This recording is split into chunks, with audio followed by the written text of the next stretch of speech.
அனைவருக்கும் நமஸ்காரம். கேதுவின் காதலன் பேசுகிறேன்.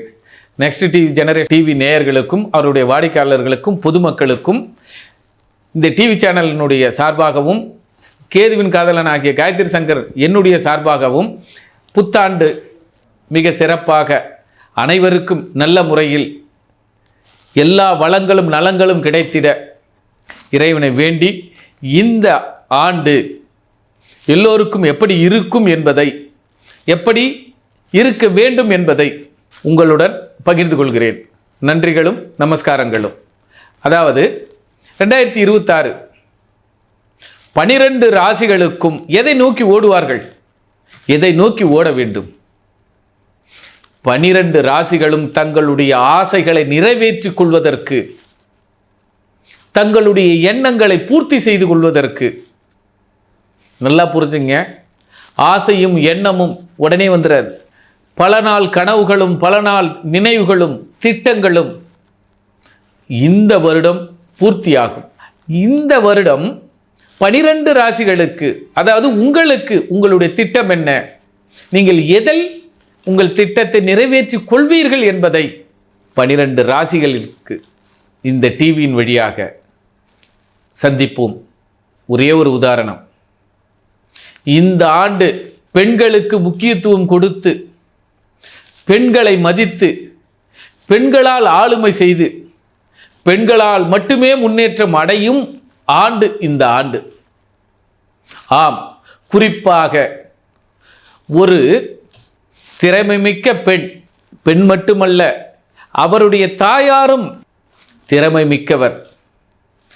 இந்து மத சனாதன தர்மத்திலும் மாற்று மதத்திலும், ஆக இந்து மதமும் மாற்று மதமும் இப்பொழுது இந்த 2026 கோலோச்சும். ஆக பெண்களுக்கான சிறப்பான ஆண்டு, பெண்களே நம் கண்களாக இருக்கக்கூடிய ஆண்டு. ஆக உங்கள் வீட்டு பெண்களும் உங்கள் வீட்டு தாய்மார்களும் மதிப்பளித்து, அவர்கள் வார்த்தைக்கு மதிப்பளித்து, அவர்கள் எண்ணத்திற்கு மதிப்பளித்து, அதன்படிதான் இந்த 2026 வெற்றி கொடிகட்டும். யார் யாருக்கு என்னென்ன கொடிகட்டும் என்பதை இதோ வரும் வீடியோவில் சந்திப்போம், பார்க்கலாம். 2026 மேஷ ராசிக்கு எப்படி இருக்கும்? இருக்கும் வேலையை உஷாராக வைத்துக் கொள்ளுங்கள். மறு வேலை உங்களுக்கு ரெடியாக இருக்கிறது. உங்களை எப்போது உங்கள் குறைகளை சுட்டி காட்டலாம் என்று இந்த ஆண்டு உங்கள் மேல் அதிகாரிகள் உங்களை கண்காணித்து கொண்டிருக்கிறார்கள். உங்களுக்கு கொடுக்கக்கூடிய சம்பளத்தில் குறைந்த சம்பளத்தில் ஒரு பெண் வருகிறாள், இன்னொரு ஆளை போல கம்மியாக இருக்கும், வேலை சுறுசுறுப்பாக நடக்கும் என்பதை கருத்தில் வைப்பார்கள்.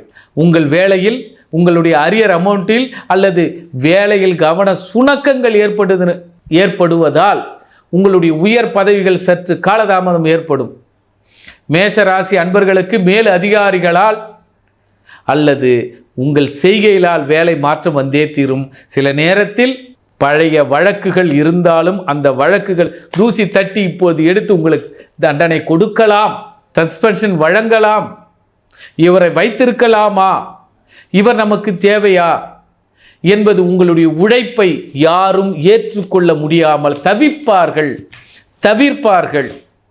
2026 குடுக்கல் வாங்கலிலும் வார்த்தைகளிலும் வேலைகளிலும் கவனமுடன் இருக்க வேண்டும் மேஷராசி அன்பர்கள். குறிப்பு, அரசாங்கம், மேல் அதிகாரிகள், இவர்களிடம் கோர்ட் முடிந்தா போலீஸ்கார ஃபைன் கட்டினா கட்டிட்டு போயிடு. அந்த நிமிஷம் 500 ரூபா போகுது, 200 ரூபா போகுது, அதோட போயிடுச்சு.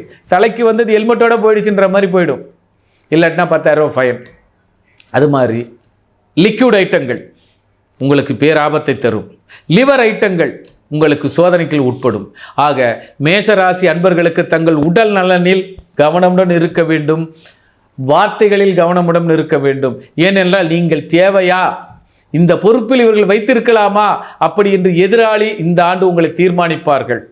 மீண்டும் மீண்டும் சொல்கிறேன், 12 ராசிகளுக்கும் பெண்களை அவமானப்படுத்தாதீர்கள், பெண்களை ஏளனப்படுத்தாதீர்கள், பெண்கள் தானே என்று அலட்சியப்படுத்தாதீர்கள். அதில் குறிப்பு மேஷராசிக்கு. முடிந்தால் தாயின் கால்களிலும் அல்லது அங்க பிரதட்சணம் வருவதற்கு மேஷராசிக்கு ஒரு மகத்தான வாய்ப்பு. எல்லாத்தையும் சரி செஞ்சிடலாம். கோயில்களுக்கு அங்க பிரதர்சனம் வந்தீங்கன்னா, இல்லட்டினா வீட்டோட பெண்களுக்கும் அம்மன்களுக்கும் விழுந்து வழங்கினால் எல்லா பிரச்சனையும் சால்வ் பண்ணலாம். அப்போ உங்கள் கோபத்தை விட்டு உங்களுடைய கொள்கையை விட்டு, உங்களுடைய ஆத்திரத்தை விட்டு, அத்தனையும் விட்டு அடிபணிந்து பாருங்கள். இந்த ஆண்டு சிறப்பாக இருக்கும். இல்லை என்றால் உங்களை அடிபணிய வைப்பார்கள், உங்கள் மண்டியிட வைப்பார்கள், உங்களை காயப்படுத்துவார்கள். காயம் பல மாயங்கள் செய்யும். அது கன்னி தெய்வத்தை வணங்கினால் அதுவே மாயங்கள் புரிந்துவிடும், மகத்துவங்கள் அதிகமாக கிடைத்துவிடும். நன்றி, நமஸ்காரம்.